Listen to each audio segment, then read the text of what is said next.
Joining us right now from the Fire Pit Collective and the author of a must-read book on Phil Mickelson is Alan Shipnuck back here on the Rich Eisen Show. How you doing, Alan? I'm doing well. Thanks for having me. Yeah, is the Live Tour offering Steph Curry a team now? What do you think? What do you got for me on that, Alan? Any reporting? It's not a bad idea.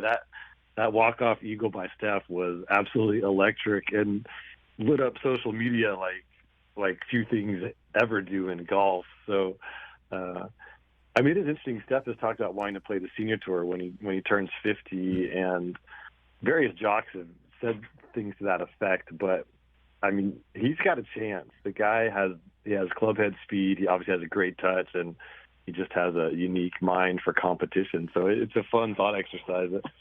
Yeah, 15 years away, but I'd love to see it. Yeah, how many sports can somebody have elite knacks for meeting the moment and having big moments, from like an ace over the weekend, then obviously an eagle to win it?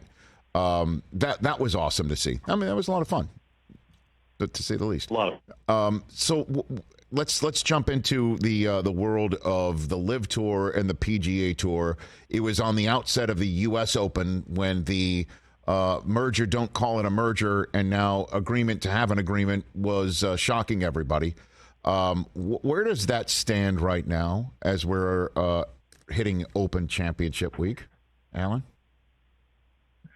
Well, the big development since then, of course, were the Senate hearings. The hearings themselves were somewhat uneventful, but the document dump that accompanied the hearing, 276 pages, there was a lot of nuggets in there. The big revelation was that Yasir Al-Rumayyan, who's now the biggest shot caller in golf, was sort of sacrificed Greg Norman at the altar as part of this deal, which was not a shock, but to see it in the black and white of a Senate subcommittee appendix was interesting.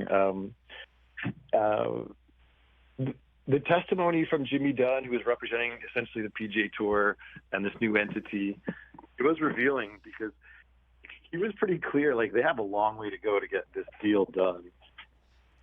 And the tour, their primary motivation was to end the litigation, which that was successful. The lawsuits were dismissed with prejudice, means they can't be refiled no matter what. And so on some level, the tour has already accomplished what they hoped to. How this framework agreement becomes something definitive, it's going to be very tricky, very painstaking negotiations.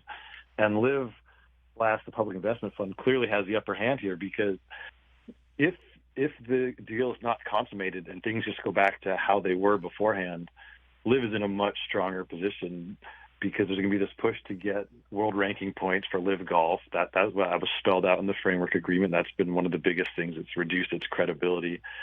And more to the point, all the players who stayed loyal to the PGA Tour, the tour was not loyal to them. So now there's no incentive whatsoever to say no to any Live offers that could be forthcoming. So, Live could finally get the players it's always wanted, the Jon Rahm, Hideki Matsuyamas, you name it. And why should these guys turn the money down when Jimmy Dunn and Jay Monahan and the whole tour infrastructure was happy to take the money in the end? So there's a lot of pressure on the PGA Tour now to get this deal done, and Live clearly can ask for things that they've always wanted, or the Public Investment Fund, that is, and it's going to be very fascinating next few months to see what happens. Yeah, because Jimmy Dunn and the PGA Tour have basically said they're in the driver's seat. They've got more board seats, if you will, on the new company, as they're referring it to, where the investment is exclusively the public investments funds to make. And how the Live Tour, you mentioned, Greg Norman thrown overboard. It does appear that the Live Tour, if this merger, don't call it a merger, does in fact happen, would be no more, even though they're supposed to get a good hearing about it, right, with some players coming back into the PGA Tour. Yeah. Where did that go? How did that evaporate over the last month from what you just said, Well, so Alan? here's the thing. On paper, the PGA Tour has more board seats, and they've been selling that as we have control. But the overarching lesson of this whole thing is that money always wins. And in what business Does somebody put all the money in, but they don't have control? That never happens. The public investment fund is putting the money in. They are going to have control no matter how the board seats are divvied up. And just look at how we got to this moment. The PGA Tour had a player advisory committee. It had a board of directors. It had a defined governance system. And all that got tossed aside basically over cigars, where Al Rumayyan kind of reshaped the entire future of the sport.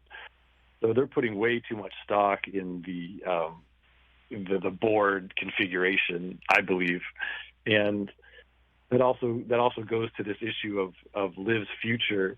That's going to be decided by Yasir Al Rumayyan, not by Jay Monahan or Jimmy Dunn or the board itself, because it can remain on this parallel track where the public investment fund can have it both ways.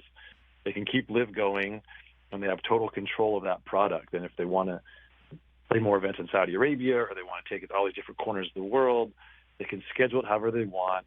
They can completely use that as kind of this beachhead for whatever else they're hoping to accomplish through golf. The PGA Tour investment, that the PIF is on the hook for potentially, there's going to be a lot of cooks in the kitchen. They're not going to have that same kind of total control of the schedule and the granular details. But it does give them this authenticity and this stamp of approval from the ruling class that they've been seeking, and it does give the PIF entree into all the tour sponsors and all the business possibilities there. So I think they'll keep LIV going as long as they feel like it has value to them. And it's increasingly clear that there will be a LIV schedule in 2024 because it's going to take so long to get this other deal potentially done. And if the PIF walks away from LIV, they lose their leverage in this larger negotiation. So now it's possible that after 24, Yasir will say, you know what, we had a good run, but I want to put all my eggs in this new company.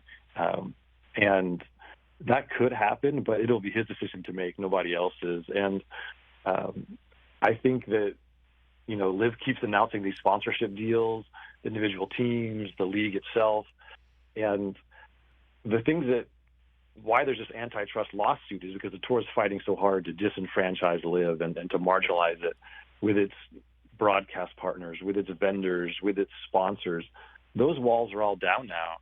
And if LIV can get access to some of the tour distribution channels and get some of its tournaments on network TV or ESPN or whatever it might be, if they can start cutting deals with all these blue chip companies that the tour does business with, it's a much more viable business. So I wouldn't necessarily buy what Jay Monahan and Jimmy Dunn are selling. I feel like Yasir is really the ultimate shot caller on LIV's future, and he's gonna decide how this thing plays out. The Fire Pit Collective's Alan Shipnuck on the state of what's going on in the world of professional golf as we have hit the Open Championship week right here on the Rich Eisen Show. So how's this all going to play out at Royal Liverpool this week, do you think, with Cam Smith coming off of the LIV Tour as a title defender? This was his I think the Open Championship was his last win prior to bolting for the LIV Tour last year.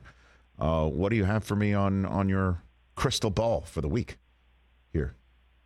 Yeah, blessedly, once we get to Thursday and they start counting the scores at Royal Liverpool, all this stuff will recede in the background, and it'll just be about, my favorite golf tournament of the year. And yeah, I mean, Cam Smith is dangerous. He's been playing well all year.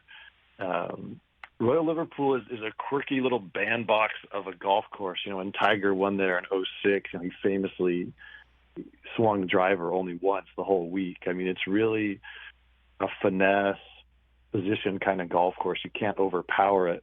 Unlike the old course, and Cam Smith's not a bomber. He just has such a mastery around the greens that he's dangerous anytime he tees it up. But especially on this week where he's not losing strokes off the tee. Of course, Rory McIlroy's coming in as the headliner and certainly the favorite after his rousing, walk-off birdie on the last hole at the Scottish Open yesterday. So, and Rory won in 2014, the last time that the Open was played at this golf course. So you feel like the stars are aligned for him to finally break this, brutal, almost decade-long drought in the major championships. But, with Rory, it's metaphysical. Obviously, his game is in a good place, but can he filter out all this other stuff? And he, more than anybody, put his reputation on the line in this battle between the tours. And, Jay Monahan, Jimmy Dunn, they sort of tore open his chest cavity and ripped out his heart and stepped on it with metal spikes. I mean, Rory had been the leading advocate and spokesman against the Saudi money. And so you could see that at the U.S. Open, and especially at the start of the week, he looked a little deflated. Of course, he found his game because he's just so good and wound up finishing second. But maybe he's unencumbered. Maybe he's been freed up, and he can finally say, you know what, I'm out. I don't care about this politics. You guys deal with this. And he could just keep things a little more simpler, and his mind will be a little less cluttered, and he can just freewheel it, because Rory McIlroy is so good at golf. You see it every week except for the majors. Like, he just has to get out of his own way and just play his normal game, and that's good enough. So because of the good mojo of returning to this golf course, and because of the macro developments in the sport, I mean, it feels like it's Rory's week, but we shall see. Well, I hope he does play that way, Alan, and I hope he does view it that way. Although I got to be honest, everybody who I speak to as well tells me that aren't Rory and Jimmy Dunn tight? Like, did Rory not get a heads up at all? Did he not know at all that this was happening, coming in the works over cigars? Zero heads up from Jimmy Dunn, right? At all, Alan? Yeah, so they are tight, and Jimmy actually got Rory's father a membership at Seminole Golf Club in Florida, which is one of the inner sanctums of the sport. Right. And Jerry McIlroy is his former blue-collar bartender. He does not fit the profile of the typical Seminole member, to say the least. So it does tell you the closeness of those families.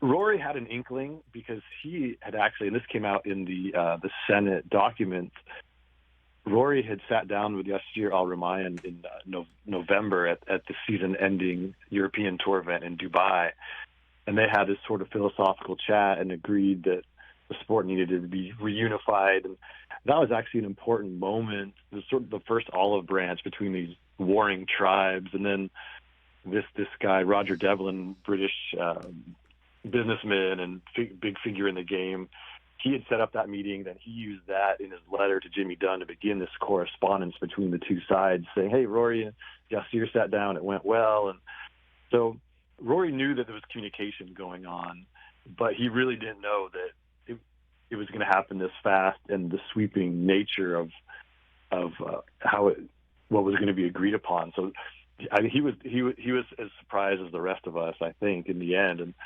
And that's part of the problem. I don't know if you watched the Senate subcommittee hearings, they were morbidly fascinating, but the senators kept coming back to this point with Jimmy Dunn and then Ron Price, who's the COO of the PGA Tour.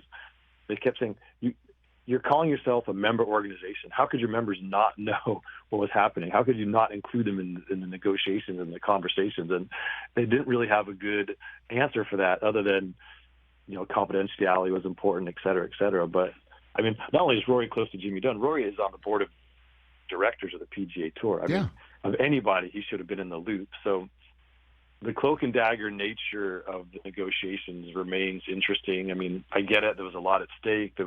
If it had gone public, there would have been such blowback. It could have just dynamited the whole deal. So I understand why they were so secret, but it is fascinating that they didn't let Rory and maybe one or two other key players into the conversation. But I think ultimately, the grown-ups, the money guys, had decided what they wanted to do, and they didn't want any interference, and they didn't want any naysayers. So last one for you, Alan Shipnuck, the Fire Pit Collective, right here on the Rich Eisen Show. This may sound flippant, but it is not. And it is born out of the Best of All Worlds document that got released by the U.S. Senate subcommittee that the LIV Tour sent to the PGA Tour. And again, any negotiation, if emails throughout a negotiation get sent out, the YOLO requests from one person to the other, when they finally hit the light of day, may not look very good. So I totally understand that. But you said about 10 minutes ago to start this off that the Saudis, PIF, Yasir has the upper hand, essentially, here. And that if this thing goes away, the LIV Tour continues, the Saudis just keep pumping billions into it, and they also now don't have the threat of a lawsuit over their heads, so they have the upper hand. Would Yasir truly pitch all of that for a green jacket? I'm serious. Is that possible? You laugh, yeah, but what do you think? Like, it would be just all for if he gets the green jacket. No, it's very serious, because this has been the overarching question to all of this is, what do the Saudis want? What is their end game here? And a big part of the answer is they want acceptance in the upper echelon of Western society. Mm-hmm. They want validation. They want to be seen as, you know, modern and as important in the Western world. There is no greater symbol than a green jacket and being welcomed into the ultimate club, which is, of course, Augusta National. So, I mean, the answer is probably yes, because that would give Yasir, and by extension the Saudis, the stamp of approval they've never been able to get from the ruling class of America, of Europe. I mean, no king, no ambassador has ever been welcomed like Yasir would be if he were to be made a member of Augusta National and the RNA, which is also put into that same document. So now the surest way to not get a green jacket is to publicly advocate for a green jacket. So his chances of becoming an Augusta National member just went to zero, because the last thing the good old boys down in Augusta, Georgia want is to be seen as this bargaining chip and this transactional thing. So unfortunately for Yasir, it's never going to happen because that document was made public. But it does get to the heart of the matter, and in the black and white agate of a appendix of a Senate, subcommittee document, it's like, this is what it's all about. And it was a fascinating little nugget buried within a lot of pages of interesting discovery. Yeah, I didn't mean to. Honestly, that wasn't asked as being flippant, because it would just be amazing. No, I know. If all of the recriminations and negotiations and the upper hand and the shifting sands, for the lack of a better phrase, that we're seeing as this agreement is just an agreement to get an agreement, and how now it's a month old and how things have changed or shifting one way or not, that if Yasir Al-Rumayyan gets a green jacket or on an RNA membership, it's all over. And the board seats, who cares? He's got a jacket. That's the way it kind of looks like, But as you point out, Alan, when you talk about Fight Club, you don't get in. So I guess my last question for you is, what is more likely? Yasir gets a green jacket, or you get a care package of capes from the High Flyers at the LIV Tour. Alan, what's more likely? I mean, I would legit rock that cape, at least on Halloween. Yeah. What do you think? It's an amazing moment in golf, and it's even a subtext to all of this is, Jimmy Dunn is the president of Seminole Golf Club, and other PGA Tour board directors are members there, as is Seth Waugh, who runs the PGA of America. And there's one of the things this has brought to light is this cabal of these old-timey golf guys who have had absolute power in the golf world, the Seminole guys, the Augusta National guys.